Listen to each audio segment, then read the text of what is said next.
പോലീസിന്റെ അന്വേഷണത്തിൽ തെളിവുകൾ ഓരോന്നായി കണ്ടെത്തുമ്പോൾ ജയനമ്മ തിരോധാന കേസിലെ പ്രതി CM സെബാസ്റ്റ്യൻ പോലീസിനെയും ജനങ്ങളെയും ഞെട്ടിക്കുകയാണ്. ഇപ്പോൾ ഈ കേസിൽ നിർണായകമായ ഒരു വഴിത്തിരിവ് ഉണ്ടായിട്ടുണ്ട്. ജയനമ്മയെ തനിക്ക് പരിചയമുണ്ടെന്നും പ്രാർത്ഥനാ യോഗങ്ങളിൽ വെച്ച് അവരെ കണ്ടിട്ടുണ്ടെന്നും സെബാസ്റ്റ്യൻ അന്വേഷണ സംഘത്തോട് പറഞ്ഞു. എന്നാൽ ജയനമ്മ എവിടെയാണ് എന്ന ചോദ്യത്തിന് സെബാസ്റ്റ്യൻ മറുപടിയൊന്നും പറഞ്ഞിട്ടുമില്ല. ഇന്നലെ രാത്രിയിൽ സെബാസ്റ്റ്യൻ്റെ ഭാര്യ വീട്ടിൽ ക്രൈംബ്രാഞ്ച് നടത്തിയ അന്വേഷണത്തിൽ കത്തി, ചുറ്റിക, ഡീസലിൻ്റെ മണമുള്ള കന്നാസ്, പേഴ്സ് എന്നിവ കണ്ടെടുത്തു. ആ വീട്ടിൽ നിർത്തിയിട്ടിരുന്ന സെബാസ്റ്റ്യൻ്റെ കാറിൽ നിന്നാണ് ഇതെല്ലാം കണ്ടെത്തിയത്. ഇത് കേസിൽ നിർണായകമായേക്കാവുന്ന തെളിവുകളാണ്. 20 ലിറ്ററോളം കൊള്ളുന്ന ഈ കന്നാസിൽ ഡീസൽ വാങ്ങിയിരുന്നു എന്നും വ്യക്തമായിട്ടുണ്ട്. ഇക്കാര്യം സെബാസ്റ്റ്യൻ സമ്മതിക്കുകയും ചെയ്തു. ഇത് എന്തിനാണ് ഉപയോഗിച്ചതെന്നാണ് ഇനി കണ്ടെത്തേണ്ടത്. കഴിഞ്ഞ ദിവസം സെബാസ്റ്റ്യൻ്റെ ചേർത്തലയിലെ വീട്ടിൽ നിന്ന് കത്തിക്കരിയ നിലയിൽ വാച്ച് ഡയലും ചെരുപ്പുകളും കണ്ടെത്തിയിരുന്നു. ഇവയും ആരുടേതാണെന്ന് ഇനി കണ്ടെത്താനുണ്ട്. ഇതിനെല്ലാം ഉത്തരങ്ങൾ ലഭിക്കുന്നതോടെ നിഗൂഢതകൾക്ക് അവസാനമാകും എന്ന പ്രതീക്ഷയിലാണ് പോലീസ് സംഘം. ചോദ്യം ചെയ്യലിനോട് സെബാസ്റ്റ്യൻ കാര്യമായി സഹകരിക്കുന്നില്ലെന്ന് നേരത്തെയും റിപ്പോർട്ടുണ്ടായിരുന്നു.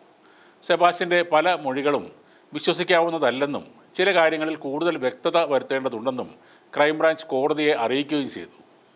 പിടിയിലായതു മുതൽ അന്വേഷണത്തോട് തീർത്തും നിസ്സഹകരിക്കുന്ന രീതിയിലാണ് സെബാസ്റ്റ്യൻ.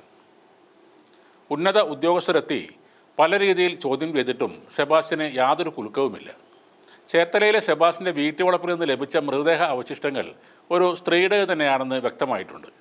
എന്നാൽ അത് ജയനമ്മയുടേതാണോ എന്ന് വ്യക്തവുമല്ല.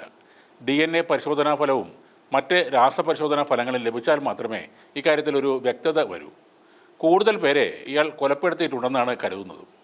ഈ സെബാസ്റ്റ്യനെക്കുറിച്ചുള്ള ഞെട്ടിക്കുന്ന വേറെ വിവരങ്ങളും പുറത്തു വന്നിട്ടുണ്ട്.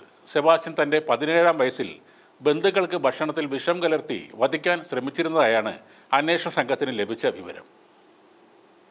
കുടുംബ ഓഹരിയുമായി ബന്ധപ്പെട്ട വിഷയമാണ് ബന്ധുക്കൾക്ക് ഭക്ഷണത്തിൽ വിഷം കലർത്തി നൽകാനുള്ള കാരണമെന്നാണ് സൂചന.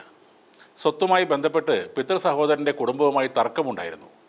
അതിൻ്റെ ദേഷ്യത്തിലാണ് സെബാസ്റ്റ്യൻ പിതൃ സഹോദരൻ്റെ വീട്ടിലെത്തി അവരുടെ ഭക്ഷണത്തിൽ വിഷം കലർത്തി നൽകിയത്. ഭക്ഷണം കഴിച്ച 3 പേർ അവശനിലയിൽ ആശുപത്രിയിലായെന്ന് സെബാസ്റ്റ്യൻ്റെ അയൽവാസിയാണ് ഈ അന്വേഷണ സംഘത്തോട് പറഞ്ഞത്. എന്നാൽ ഇത് സംബന്ധിച്ച് അന്ന് പോലീസിൽ ആരും പരാതി നൽകിയിരുന്നില്ല. പക്ഷേ സെബാസ്റ്റ്യൻ്റെ ഒരു ബന്ധു ഇത് സംബന്ധിച്ച് കഴിഞ്ഞ ദിവസം പോലീസിന് മൊഴി നൽകിയിരുന്നു.